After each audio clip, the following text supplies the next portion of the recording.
Okay, first question, Tom. Mike, you went to the locker room up 15. What was the conversation then? Because I'm sure you knew that they were going to come back at you like that. And how did you feel about how well you handled that last minute and pulling away like you did? Well, again, you're not the number one team in the country and not be able to make runs. And I thought we played extremely well the first half.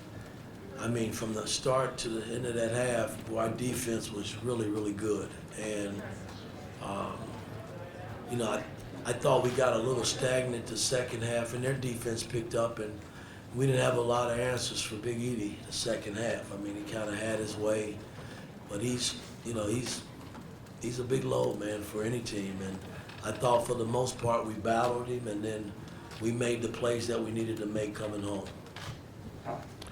Mike, Jalen had a tough game on Tuesday. What does it say about him that he bounced back and had the composure to have the second half that he did today? Well, again, Jalen has been great, here at home. He's had some good moments on the road, and I got to get everybody when we out on the road to play like they do here at home. That's been the big test for our ball club this season. But, he asked for the ball coming down the stretch, and I drew up 2 plays to get it to him, and he delivered. Zach. It's kind of cliche, Mike, but what are the lessons you take, maybe what are the different lessons you take from a first half like the one you had and then a second half like the one you faced where there was some adversity but you made the plays you needed, 2 points, rebounds, steals down the stretch? It lets me know we're ticking as a team. We didn't cave. This team has had its ups and downs, but when we've been in ball games, we've been able to deliver. And I thought we got 2 big defensive stops coming down the stretch, and then Jalen hit 2 big buckets to give us the cushion that we needed. And you got to have that when you're talking about trying to win at a high level. And I thought tonight they answered the bell. Jim. Yeah, Coach, obviously anytime you beat Purdue, it's a big win, but they're number 1, you knock them off. It's a big NCAA tournament resume win. Just sort of what does today mean for you guys? Well, it means a lot, but don't mean anything unless you can validate it. Our next game is against Rutgers, a team that we've struggled against. That's kind of had their way, and we got to start prepping and preparing for them now. I mean, this game is behind us. I told the guys that they can celebrate for about an hour, and then we got to start thinking about Rutgers. Jim. Mike, you mentioned the defense earlier today, and obviously a great effort that it was, and knowing it was going to take that. But how did they get to that level? Because this was next level. What it seemed like today, it appeared from my meter standpoint that it was probably their best defensive performance all season, and it took effort from everybody. Well, again, guys, we've had some games this season. I point to the North Carolina game when we had a full deck. I mean, we was as good as any team in the country playing that game, and we've had our moments, and we've had our struggles. But at the end of the day, we answered the bell today. I mean, I thought our coaching staff did a great job in terms of prepping and getting guys in position to do what was asked of them, and we delivered what we needed to deliver, a win.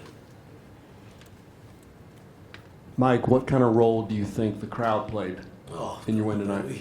We got the best fans in college basketball. I mean, no doubt in my mind. I've seen it for 40-some years of my life. I mean, since I came in here in 1976, the fan base here has not wavered one bit, and they were fantastic tonight. Coach, Purdue's freshman guards have been really good this year. Talk, if you could, about the job that Trey and Jalen Hitchafino did on their guards and how important perimeter defense was early in the game. Well, I thought that played a major role. I mean, they have been playing extremely well, and they're good players. I mean, no doubt about that. You're not 22-1 for nothing. Those guys have helped carry the load for their ball club, and I thought tonight we did a pretty damn good job on their guards. Coach, you said previously that you've coached teams where, they hit adversity and they basically just pack it in and just give up a little bit, I guess. Why is this team not like that? Well, last year's team wasn't that way, and it's kind of a carryover into this season with the guys that came back. And then we got, I think, 4 competitive freshmen.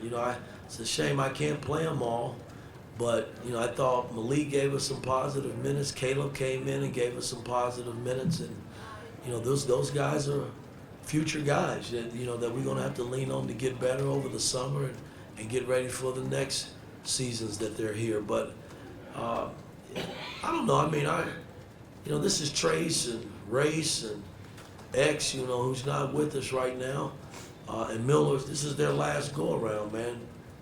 Ain't no time to quit, man. They got something to prove too. I mean, the Big Ten championship and is still out there, and somebody's got to win it. So I mean, we just got to keep hammering and scraping and scratching and see where it leads us. Okay, Alex?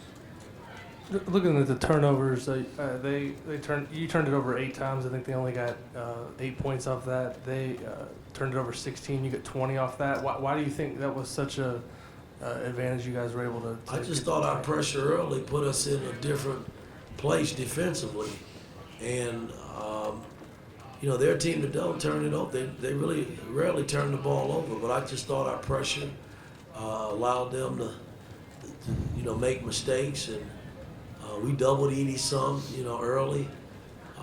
That helped us, I thought. But I just thought the game plan was perfect, and now this is behind us, and we got to start thinking about Rutgers, man. Okay, the last 2 questions. Go ahead. Obviously, TJD versus Edie was kind of the marquee matchup today, but your role players stepped up. What about those guys allows them to bring the energy and effort that they showed today?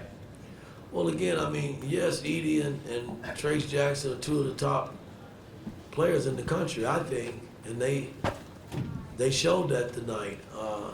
But I thought our supporting cast, played a little bit better than theirs tonight, and we needed to, because Gillis been playing well. I mean, they 22-1, man. They've been playing some damn good basketball, and Painter's done a great job with them. But tonight was just our night. Last question. Coach, Trace with 25, what did you see from his attitude and preparation leading up to this, and what is it about his attitude today that represents himself as someone who wants to win games for Indiana basketball? Well, again, it's just not his preparation. Everybody has to be, he can't do it by himself. And I thought everybody that played contribute, and it's got to be that way. Everybody knows that Trace is our best player and the ball is going to go to him. But the supporting cast have got to be able to do their part, and I thought they did that tonight. All right, Coach, thank you.